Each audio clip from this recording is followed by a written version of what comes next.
We got so my time, I was in Vancouver for 3 years. I remember playing you guys the last game of the season. You know, in Vancouver, a lot of people didn't come watch us play. So you know how it is on the road. You got Vancouver Grizzlies coming in. You'll probably see 2,800 people in the crowd, 3,000. So I come to Sacramento. I was like, I remember last game of the season. I'm like, damn, this shit is sold out. Well, I know they ain't coming to watch us play.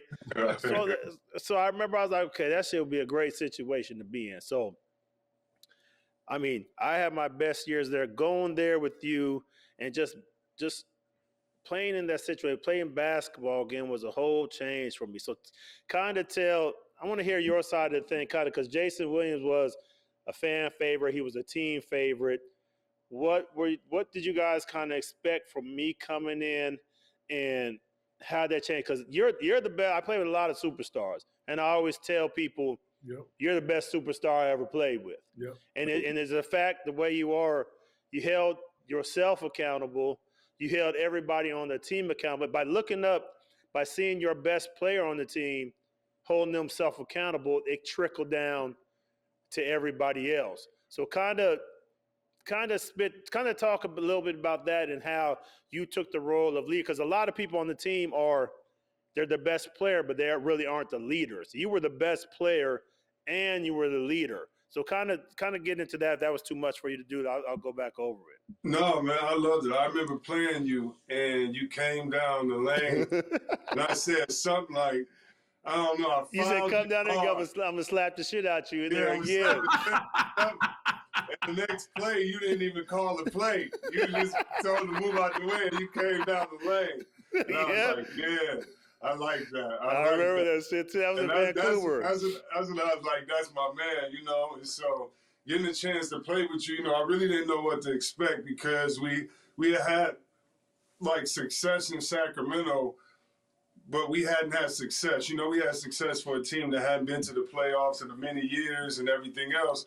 And we did some exciting things, but, you know, it was time to go to another level. And so I definitely miss playing with Jason. And I always say that when you came in, man, I didn't know what to expect, because I didn't know what to expect from our team at that time. We still were defining ourselves, and I still to this day put me and your pick and roll up against anybody that's ever lived. Yeah. You know what I'm saying? And so for me personally, it was great playing with a point guard like yourself that could handle the ball and that could dribble 90% of the time with the ball if they wanted, but also you could play off the ball. And a lot of people couldn't do that, and you wouldn't just stand in the corner, and you could finish layups. You know, one thing I say about Steph Curry, the reason why he's one of the best three-point shooters ever is because he could finish a layup. So you can't deny him.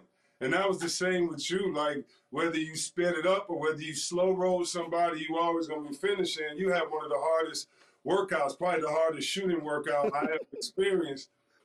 Messing with you up there. You know what I mean? So, we shot about 750 makes a day when we came out here, Ty. We sat there, we just sat it. Yeah, because most people be lying about their makes, man. Most people lie about that y'all really, you know, was doing it, man. And so, you know, and that's why, too, I love watching Golden State, because, you know, they're great and they're champions. And I'm not saying we made them great. However, their corner action, that's our action. That playing where you can't check the two guys in the corner, the fact of a lot of the play that they have. And I love the fact, dog, that being the leader on that team with dogs like y'all, like you, Bobby Jackson, Doug Christie, Peja, like, you know, going up against our B team in practice was something. Yeah. You know, Cleveland, them, Gerald Wallace, they was coming at us, you know what I mean? Yeah. Thunderberg. So I just love the culture that we created, man, and I love the basketball that we played. And I hear a lot of people, you know, it's funny, when you retire, everybody nice. Everybody super nice on the scout report. And I just listen to guys and I'm thinking like, damn, I know they got good memories of the numbers they gave or something like that, but the memories we had on our team, man, is just... We had some fun, man. And with me, I like I said, to get a chance to play with you and just watch the way you guys played.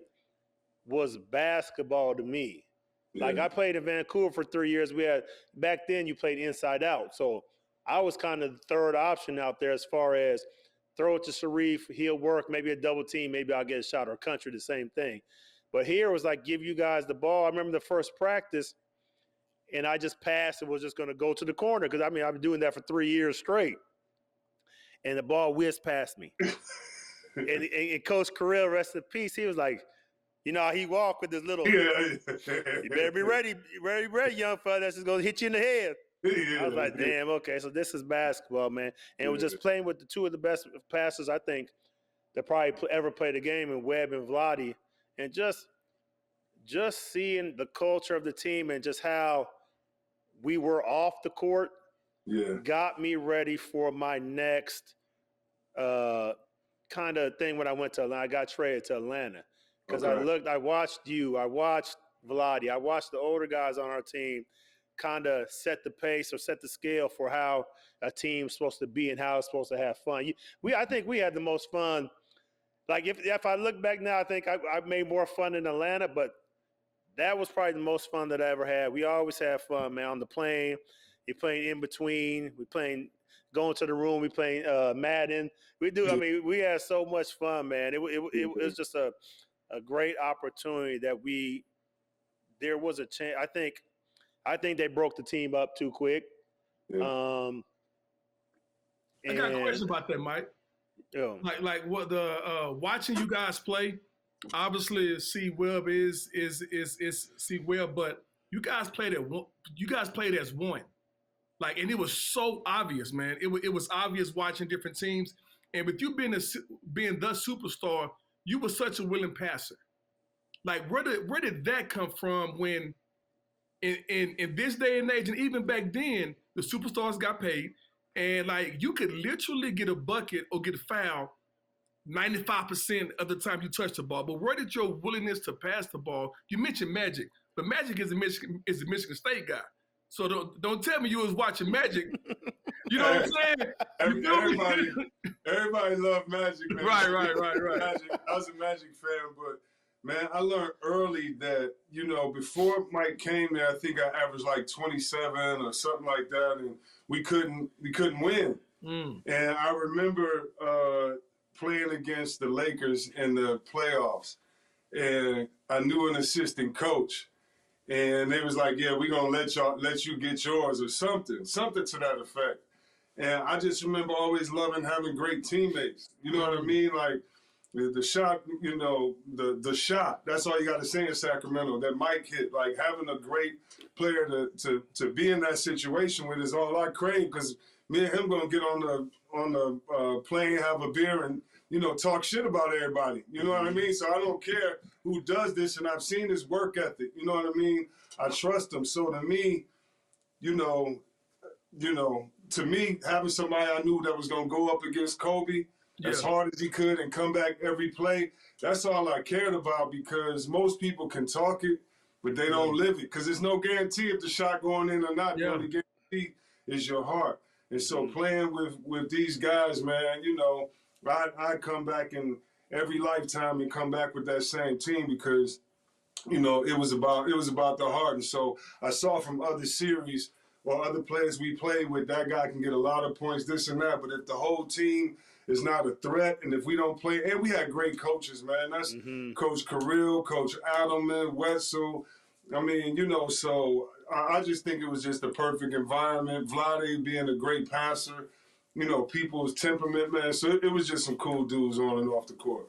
There was no egos. You know what I mean? Everybody knew Webb was going to get all his points and numbers, but after Webb, everybody knew it could be their night. That's what made it go good, and that's what made it hard to guard, because you could never come out there and be like, okay, they're going to run 5-punch, guy's going to pin down, guy's going to come up. We could never play that, because we had throw it to the corner. It's either going to be a back screen, or I'm going to throw it to Webb. Rush screen off Red, Webb going to cut off me. Big guy, the point guard don't want to guard Webb. Webb going to have his way. I set pretty good screens, just getting the way. So it was just no egos, and that's what made us so good, man. Like I always tell this story about Vlade. Like no matter what kind of game Vlade had, Vladdy was gonna be the same. He's gonna be running the car game on the plane. He's running in the middle. Yeah. What do you do? Whistle.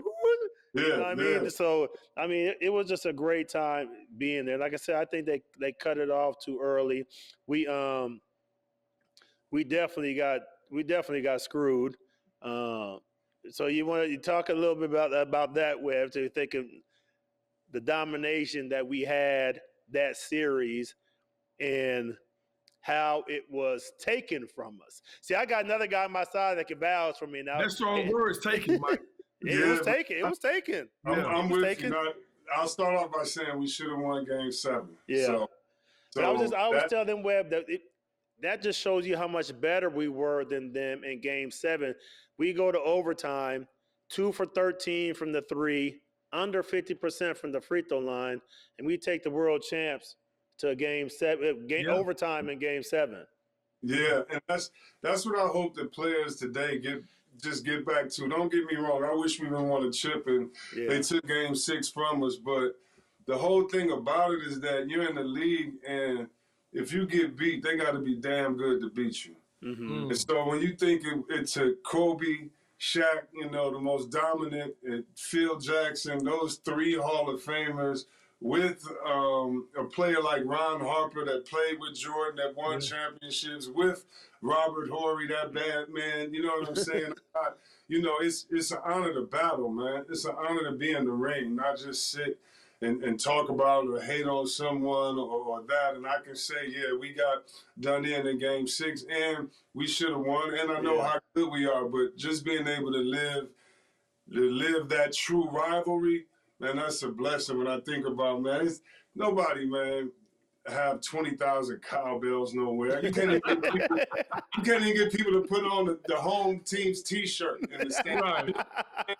So it's a blessing to be part of all that, man, and to have those memories.